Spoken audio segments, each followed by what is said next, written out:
ನಮಸ್ಕಾರ ವೀಕ್ಷಕರೇ, ನಾನು ನಿಮ್ಮ ಲಕ್ಷ್ಮಣ್. ನೀವು ನೋಡ್ತಾ ಇದ್ದೀರಾ ಲಕ್ಷ್ಮಣ್ ಟೆಕ್ ಯೂಟ್ಯೂಬ್ ಚಾನೆಲ್. ಸ್ನೇಹಿತರೆ, ಇವತ್ತಿನ ವಿಡಿಯೋದಲ್ಲಿ 2026-27ನೇ ಶೈಕ್ಷಣಿಕ ಸಾಲಿನ ವಸತಿ ಶಾಲೆಗಳ 6ನೇ ತರಗತಿ ದಾಖಲಾತಿಗಾಗಿ ವೆಯ್ಟ್ ಮಾಡ್ತಾ ಇರುವ ಎಲ್ಲ ವಿದ್ಯಾರ್ಥಿಗಳಿಗೆ ಅಂತಿಮ ರಿಸಲ್ಟ್ ಯಾವಾಗ ಬಿಡುಗಡೆ ಆಗುತ್ತೆ, ಅದೇ ರೀತಿ ಮೊದಲ ಸುತ್ತಿನ ಸೀಟು ಹಂಚಿಕೆ ಯಾವಾಗ ಪ್ರಾರಂಭ ಆಗುತ್ತೆ, ದಾಖಲಾತಿ ಪ್ರಾಸೆಸ್ ಹೇಗಿರುತ್ತೆ, ಯಾವ ಆಧಾರದ ಮೇಲೆ ಸೀಟುಗಳನ್ನು ಹಂಚಿಕೆ ಮಾಡುತ್ತಾರೆ, ಅದೇ ರೀತಿ ಯಾವ ಯಾವ ವಸತಿ ಶಾಲೆಗಳಲ್ಲಿ ಲಭ್ಯವಿರುವ ಸೀಟುಗಳ ಸಂಖ್ಯೆ ಎಷ್ಟಿದ್ದಾವೆ, ಈ ರೀತಿ ಎಲ್ಲ ಮಾಹಿತಿಗಳನ್ನು ನಿಮಗೆ ತಿಳಿಸ್ಕೊಡ್ತೀನಿ ಸ್ನೇಹಿತರೆ.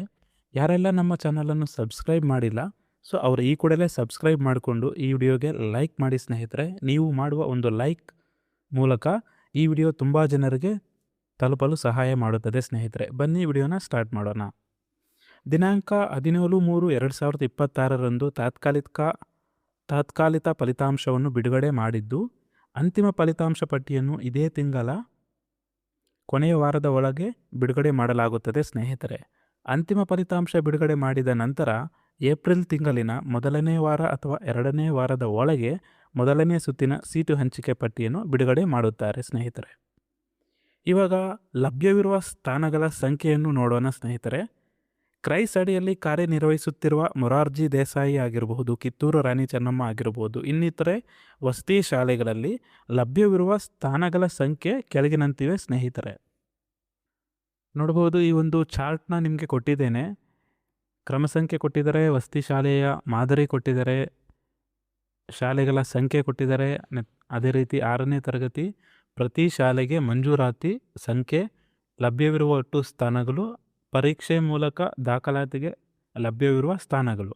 ಮೊರಾರ್ಜಿ ದೇಸಾಯಿ ವಸತಿ ಶಾಲೆ ಅಂತಂದರೆ ಟೋಟಲ್ ನಮ್ಮ ಕರ್ನಾಟಕದಲ್ಲಿ 364 ವಸತಿ ಶಾಲೆಗಳಿದ್ದಾವೆ. ಮೊರಾರ್ಜಿ ಶಾಲೆಗಳಲ್ಲಿ ಪ್ರತಿಯೊಂದು ಶಾಲೆಗೆ ಮಂಜೂರಾಗಿರುವ ಒಂದು ವಿದ್ಯಾರ್ಥಿಗಳ ಸಂಖ್ಯೆ ಏನಪ್ಪ ಅಂದರೆ 50 ಸಂಖ್ಯೆ ಆಗಿರುತ್ತದೆ.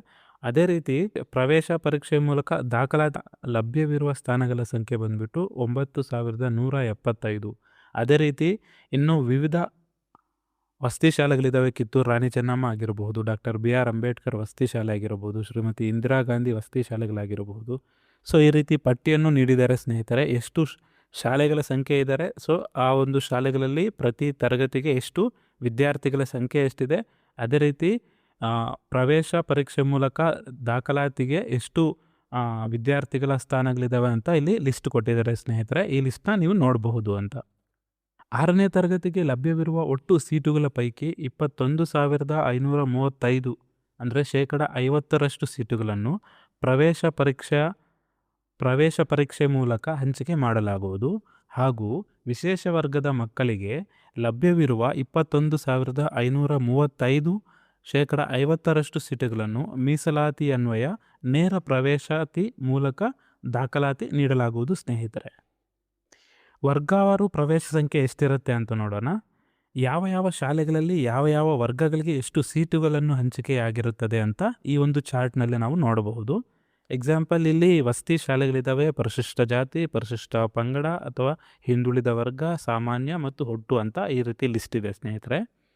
ಇವಾಗ ವಸತಿ ಶಾಲೆ ಸಮಾಜ ಕಲ್ಯಾಣ ಇಲಾಖೆಯಿಂದ ಅನುದಾನ ಒದಗಿಸುವ ಪರಿಶಿಷ್ಟ ಜಾತಿಯ ವಸತಿ ಶಾಲೆಗಳು ಅಂತಂದರೆ, ಫಾರ್ ಎಕ್ಸಾಂಪಲ್ ಇಲ್ಲಿ ಮೊರಾರ್ಜಿ ವಸತಿ ಶಾಲೆ ಇರುತ್ತೆ, ಅದ್ರ ಪಕ್ಕದಲ್ಲಿ SC ಅಂತ ಒಂದು ಕ್ಯಾಟಗರಿ ಇರುತ್ತೆ.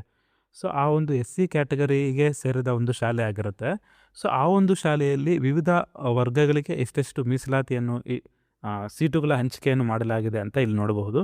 ಫಾರ್ ಎಕ್ಸಾಂಪಲ್, ಅದು ಒಂದು ಪರಿಶಿಷ್ಟ ಜಾತಿಯ ವಸತಿ ಶಾಲೆ ಆಗಿದ್ದರೆ ಆ ಪರಿಶಿಷ್ಟ ಜಾತಿಯ ವರ್ಗದವರಿಗೆ 38 ಸೀಟುಗಳನ್ನು ಹಂಚಿಕೆ ಮಾಡಲಾಗುವುದು. ಅದೇ ರೀತಿ ಪರಿಶಿಷ್ಟ ಪಂಗಡ ಆಗಿದ್ದರೆ 5 ಸೀಟುಗಳ ಒಂದು ಹಂಚಿಕೆ ಇರುತ್ತೆ. ಹಿಂದುಳಿದ ವರ್ಗದವರಿಗೆ 7 ಸೀಟುಗಳ ಹಂಚಿಕೆ. ನೆಕ್ಸ್ಟು ಸಾಮಾನ್ಯ ವರ್ಗದವರಿಗೆ 0 ಇರುತ್ತೆ.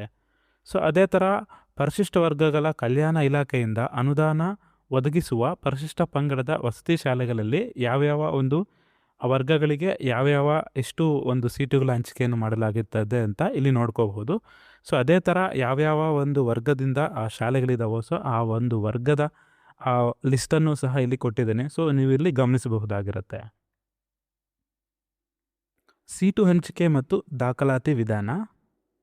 ಪ್ರವೇಶ ಪರೀಕ್ಷೆಯಲ್ಲಿ ಅಭ್ಯರ್ಥಿಗಳು ಪಡೆದ ಅಂಕಗಳ ಆಧಾರದ ಮೇಲೆ ಜಿಲ್ಲಾ ಮಟ್ಟದ ಮೆರಿಟ್ ಪಟ್ಟಿಯನ್ನು ಸಿದ್ಧಪಡಿಸಿ ಜಿಲ್ಲಾ ಮಟ್ಟದಲ್ಲಿ ಪರಿಶಿಷ್ಟ ಜಾತಿ, ಪರಿಶಿಷ್ಟ ಪಂಗಡ, ಪ್ರವರ್ಗ 1, 2A, 2B 3A 3B ಹಾಗೂ ಸಾಮಾನ್ಯ ವರ್ಗದ ಬಾಲಕರು ಅಥವಾ ಸ್ಥಳೀಯ ಅಥವಾ ಸ್ಥಳೀಯೇತರ ಮೀಸಲಾತಿಗನುಗುಣವಾಗಿ ಆನ್ಲೈನ್ ಸೀಟು ಹಂಚಿಕೆಗೆ ಈ ಕೆಳಕಂಡ ಅಂಶಗಳನ್ನು ಪರಿಗಣಿಸಲಾಗುತ್ತದೆ.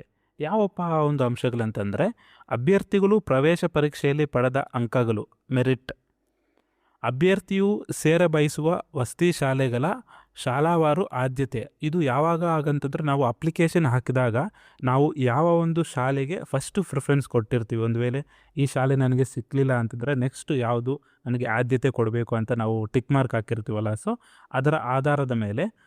ಅದೇ ರೀತಿ ಅಭ್ಯರ್ಥಿಗೆ ಸರ್ಕಾರವು ನಿಗದಿಪಡಿಸಿದ ಮೀಸಲಾತಿ, ನಾವು ಆವಾಗಲೇ ಹೇಳಿದ್ವಲ್ಲ, ಸೊ ಆ ಒಂದು ಮೀಸಲಾತಿ.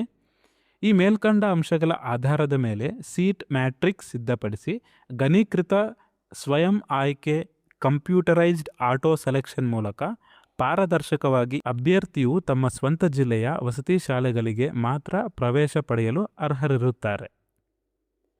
ಅರ್ಜಿ ಸಲ್ಲಿಸುವಾಗ ಅಭ್ಯರ್ಥಿಯು ತಾವು ಸೇರಬಯಸಲು ನಮೂದಿಸಿರುವ ವಸತಿ ಶಾಲೆಗಳ ಆದ್ಯತಾ ಕ್ರಮ, ಮೆರಿಟ್ ಕಮ್ ರೋಸ್ಟರ್ ಆಧಾರದ ಮೇಲೆ ವಿದ್ಯಾರ್ಥಿ ಬಯಸುವ ವಸತಿ ಶಾಲೆಯನ್ನು ಕಂಪ್ಯೂಟರೈಸ್ಡ್ ಆಟೋ ಸೆಲೆಕ್ಷನ್ ಮಾಡಲಾಗುವುದು.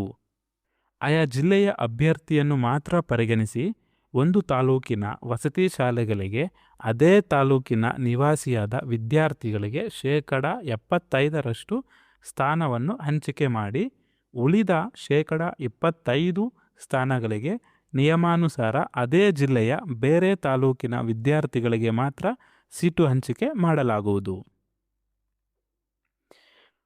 ಮೊದಲನೇ ಸುತ್ತಿನಲ್ಲಿ ಹಂಚಿಕೆಯಾಗದೆ ಖಾಲಿ ಉಳಿದ ಸೀಟುಗಳು ಹಾಗೂ ಮೊದಲನೇ ಸುತ್ತಿನಲ್ಲಿ ಹಂಚಿಕೆ ಪಡೆದು ಶಾಲೆಗೆ ದಾಖಲಾಗದೆ ಉಳಿದ ಸೀಟುಗಳನ್ನು ಕ್ರೋಢೀಕರಿಸಿ ಮೊದಲನೇ ಸುತ್ತಿನಲ್ಲಿ ಭಾಗವಹಿಸಿ ಸೀಟು ಹಂಚಿಕೆಯಾಗದೇ ಇರುವ ಅಭ್ಯರ್ಥಿಗಳನ್ನು ಮಾತ್ರ ಪರಿಗಣಿಸಿ ಎರಡನೇ ಸುತ್ತಿನ ಜಿಲ್ಲಾ ಮಟ್ಟದ ಆನ್ಲೈನ್ ಸೀಟು ಹಂಚಿಕೆಯನ್ನು ಮಾಡುವುದು. ಎರಡನೇ ಸುತ್ತಿನ ಪ್ರವೇಶ ಪ್ರಕ್ರಿಯೆ ಮುಕ್ತಾಯದ ನಂತರ ಅವಶ್ಯವಿದ್ದಲ್ಲಿ ಮೂರನೇ ಸುತ್ತಿನ ಕೌನ್ಸಿಲಿಂಗ್ ನಡೆಸಲಾಗುವುದು.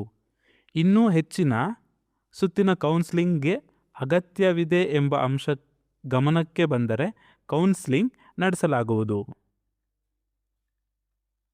ಕಾಲಕಾಲಕ್ಕೆ ಈ ನಿಟ್ಟಿನಲ್ಲಿ ಸರ್ಕಾರ ಹೊರಡಿಸುವ ಆದೇಶಗಳಂತೆ ಸೂಕ್ತ ಮಾರ್ಪಾಡುಗಳೊಂದಿಗೆ ಸೀಟು ಹಂಚಿಕೆ ಮಾಡಲಾಗುವುದು.